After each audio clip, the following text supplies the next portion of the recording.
ئەڵێ ئەو کەسانە ئیش بۆ ئاخرەتەکەن ئەگەر ئیشەکەشیان پێ نەکرێت تووشی ناڕەحەتی بکرێن لەو ڕێگایە گوێ نادەنێ. مەسە قەراری داوە لە پێناوی خوایە مەسەلەن دەعوە بانگەوازکە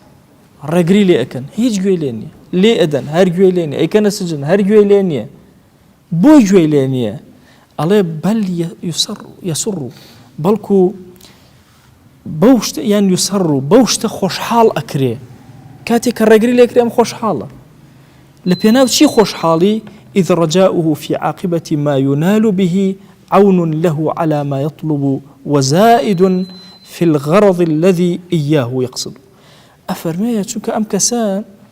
خوشحال أبي چونك الرجاي وايا بم بلايك بسريهات ولا ري دعوة لا يخوا قورة ربي سأقل الدنيا كسي كاسبيكا الزرركا طو دنيا إليه تويك بس نال كاري آخرته ككار أكيتو أروي أجر بلايا بسرتها هات أجركت قورة ربي لا يخوا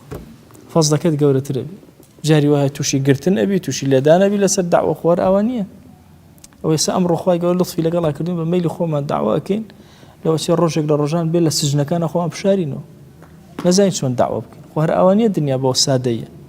لو أشياء بتزي هري كما لسوچك آخري بلام لقال أو زحمتي كي ترد تو لذتي زياتر ورقري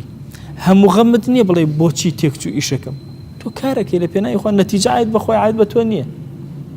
بو جاري وهي إنسان لكاري آخرته بلاي زور قورة رويتي إكا بلا أم زور دلي آرام شكو أزاني بوچي كارك يكردو